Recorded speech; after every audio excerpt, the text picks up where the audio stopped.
Hey team, just a quick video here to discuss the importance of backup equipment. Now, mushroom farming is a really hard on equipment. Two reasons mainly: water and spores.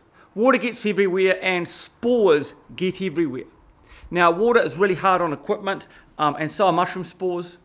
So we've got to make sure that we always have equipment ready when you do have equipment failure that can be shifted in and replace it.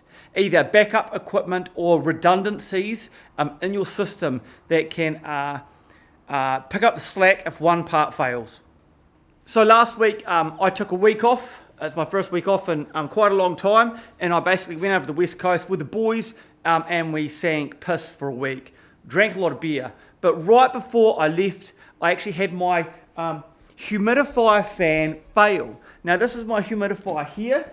Now you guys have probably seen this. There's some power supplies for the humidification disc blocks that are in there. This has ran for a long time and has ran beautifully, and I made this myself. Now this fan here actually failed. Now that's an IP68 fan, which IP stands for ingress protection, I believe, and 68 stands for how proof it is towards dust, and the 8 stands for submersibility, something like those. But IP68 basically means it can be submerged underwater, and that's good because this is a demanding environment. It's very wet in there. You get a lot of the fog from the humidifiers kicking up. So for that reason we choose IP68. Now this failed right before I left, which is a pain in the ass. And I usually keep a backup for this fan, but my backup actually had a snapped fan blade on it, so I couldn't use that because it just wobbles about. But have no fear, I had recently bought this humidifier, which was in a previous video, from China. Now that was all well and true, so that failed, and it failed like a week after I got this, so I put this in. But this was faulty. That's right, straight out of China, and it was faulty. So they've actually sent me a replacement part for it now, which is this. But the reason that was faulty, if you see this humidification block here, there's actually, let me hold it up here, there's actually a little knob there. That's a water level sensor. That just doesn't detect if the water level is high or low. It actually detects how high and how low it is, I believe, and that there is faulty. But no worries, I contacted the company in China and they sent me that out there just to replace it with. So they sent me the solenoid replacement out there as well, which is good. But that still doesn't detract from the fact that I had a double equipment failure. So what was I going to do? Well, luckily I have a triple backup when it comes to humidification because it is so important. So I got my, yes, that's right, this little bad boy out right here. That is a hydro fogger. These actually work pretty well if you need them. They flood the floors real bad. They can't humidify too much too quick. But it's a great backup. And I'm lucky I had that as a tertiary backup.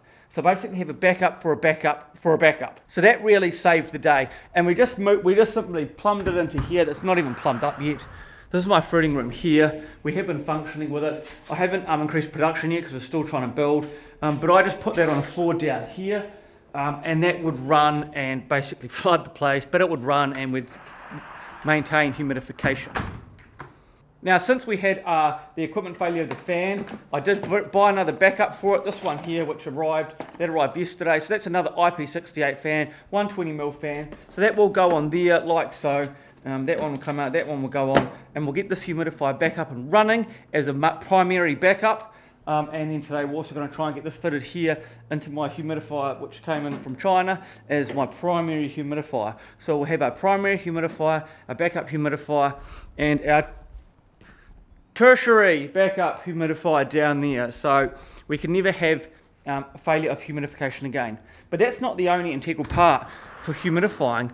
One of the other key parts in here, I'll keep that door open so we get a bit of light, is this device on the wall over here, up here. So that part there, that is my humidity probe up there. So that detects the humidity level in here. I also have backups of those.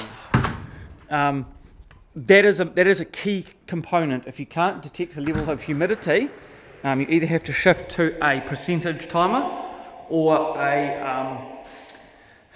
you need to carry a backup. there's my other one in this room here, which is just up in the wall. It's not got its cover on. We still don't have any lights up in here, so this room's not functioning. So I have backups of my humidistats. Down at the wall on the end, down here, is a CO2 sensor, right? I don't need a backup for that. Now, why don't I need a backup for a CO2 sensor? That's basically because I can manually turn my extracting fans on, and I can basically guess how much they need to work to achieve the desired output, or I can slave my extractor fans from that room off the CO2 sensor from that room, so each room mirrors itself, which is good. At the top there, you'll see we've got our intake fans 1 and 2. So those are fans which are pumping air in and around the back. You've probably seen all this before if you've watched my channel at all. Those are my out exhaust fans back here. Exhaust fans are key to have a backup for. If you're just running one exhaust fan on your farm, you need to have a backup on it because these things break, all right? On this farm, I've got an exhaust fan here and I've got a fan pushing air in. So if one of them break, I have a redundancy, which means I can use the other one to achieve the desired outcome to a less optimal standard, but I can still achieve the desired outcome. So it's not as important for me to carry an immediate backup. Plus, say, the fans I've got those ones at the back aren't too cheap. I don't want to spend that money on a backup just yet because they're brand new and I shouldn't need it. Another device you might need a backup for, conditioning, air conditioner. If you have to condition your air, and we like to condition the air on our farm here. It's reasonably warm today, but so it's very stable and steady. That's a preconditioning room. That room works exceptionally well for conditioning the air. Out here to our substrate preparation area, another key component you'll think about backing up, this device here, right? So that device there pours the correct amount of water into your mixer. Fell over.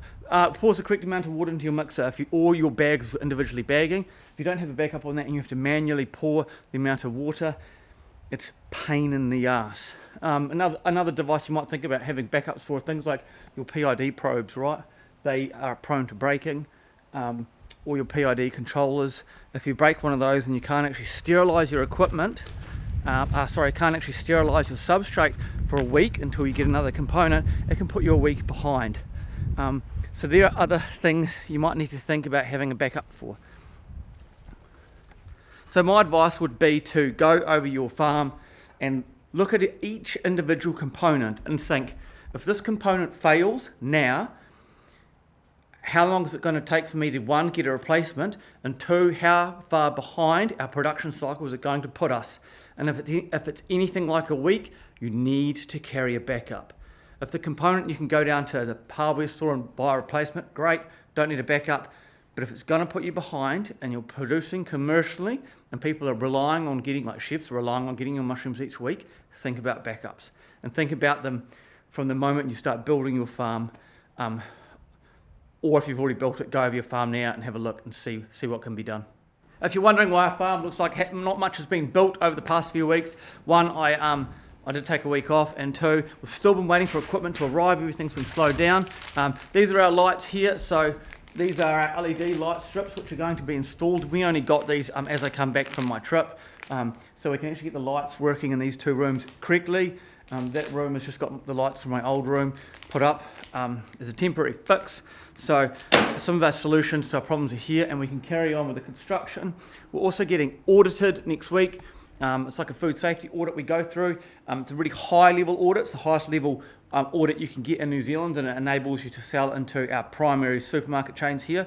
So that's real big for us, and that actually involves a really in-depth set of procedures and processes to be made, which we have been working hard at doing. It's a lot of desk work, right? It's a lot of the procedure, the process, the forms, everything carried out. So we're actually working really hard to get that done. And quite frankly, getting that done for our audit next week is more important than putting some LED lights up. But that's cool because I'm working on that the next few days. The audit's next week. After the audit's done, we'll get both rooms will be fired up, producing, and then we'll finally be able to get it all in here, tidied up, all the construction gear out, and we'll finally start increasing production and finding new customers.